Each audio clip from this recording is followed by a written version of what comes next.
Chères sorcières et chers sorciers, nous allons aujourd'hui pratiquer ensemble un rituel d'abondance lié à la fête Lita, le solstice d'été.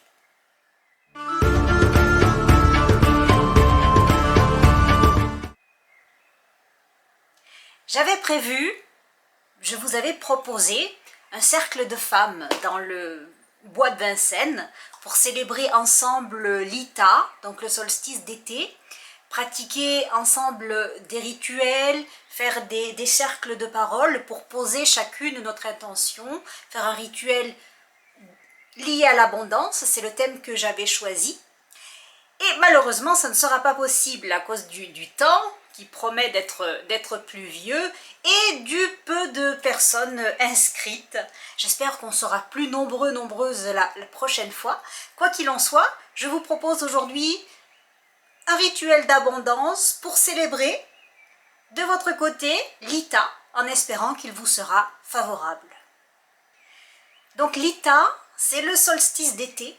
C'est le moment où l'axe de la Terre est le plus proche du Soleil. Donc pour nous qui sommes dans l'hémisphère nord, la Terre est inclinée comme ça, et le pôle nord est le plus proche du Soleil, le pôle sud en est le plus éloigné. Donc c'est le solstice d'été, le Soleil est très proche, et ça va être donc la nuit la plus courte, et le temps d'ensoleillement, le temps de lumière le plus long. Donc c'est une fête dite solaire, qui est célébrée par beaucoup de cultures dans tous les temps, hein, à tous les siècles, et c'est souvent la lumière qui est célébrée. Il existe d'autres thèmes, hein, qui dit lumière, dit floraison. La nature profite de cette lumière pour s'épanouir, pour éclore, donc c'est la floraison, comme je vous disais. C'est l'abondance de la nature, et précisément l'abondance est un autre des thèmes que l'on aborde à Lita, que l'on célèbre, l'abondance, la prospérité. On retrouve aussi le thème de l'amour, on célèbre souvent l'amour, on fait des rituels d'amour. On retrouve aussi le thème de guérison dans certaines cultures, notamment nordiques, si ma mémoire est bonne. Et elle est liée, le thème de guérison est lié à l'eau, davantage à l'eau. Moi j'ai choisi, pour cette année en tout cas, le thème de l'abondance, à l'image donc de la nature qui est en pleine floraison, qui est verte, qui est magnifique, touffue. Le thème de l'abondance donc, lié au soleil, qui offre ses rayons pour permettre toute cette floraison. Donc floraison dans la nature et floraison en nous. Donc pour commencer ce rituel, je vous invite d'abord à poser votre intention. Voilà, prenons quelques minutes pour penser à notre intention, donc liée au thème de l'abondance, de la prospérité. Voilà, prenons quelques minutes, quelques secondes pour y penser.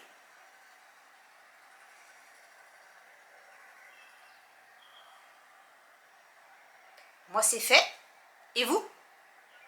Donc voilà, vous êtes dans l'état d'esprit, hein, une intention, c'est une expression qu'on envoie à l'univers, à la source, c'est un message.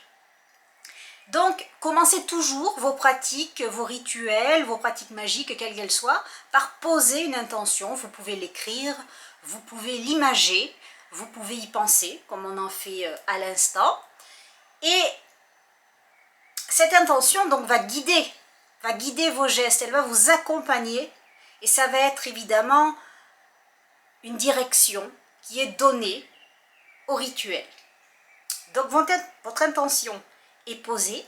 Je vais vous inviter maintenant à prendre une bougie jaune, or, orange, rouge, liée au soleil, à la couleur du soleil, à la chaleur, voyez. Donc moi j'ai choisi une bougie or. Sur cette bougie, vous allez graver un petit symbole, un symbole qui correspond à l'abondance, à la prospérité, pour vous, c'est quelque chose de personnel. Moi, j'ai choisi de graver une rune, la rune Féo pour les anglo-saxons. Elle s'appelle aussi Fée, elle porte beaucoup de noms selon les cultures. Hein. Et cette rune, donc Féo, représente l'abondance, la prospérité. Donc c'est bien en thème avec ce rituel. Donc je prends mon atame et je vais graver la rune. Donc vous pouvez choisir le symbole qui vous parle. J'emprunte là aux cultures plutôt nordiques pour ce petit symbole.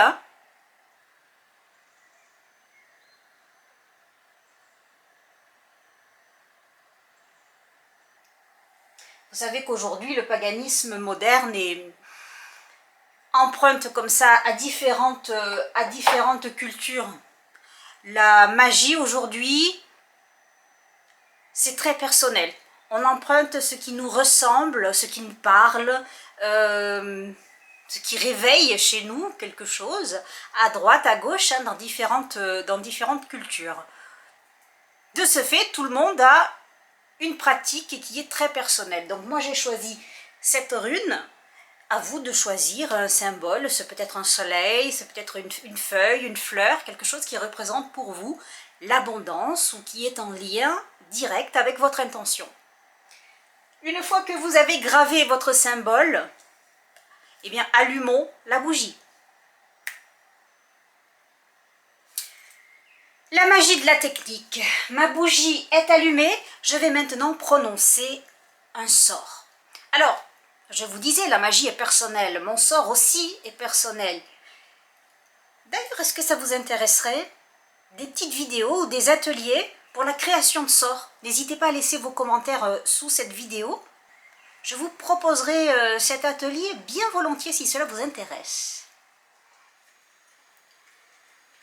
Soleil, qui du ciel fait croître toute chose, accorde-moi cette générosité paternelle qui rend la nature si abondante et si belle, et que sur moi la prospérité se dépose.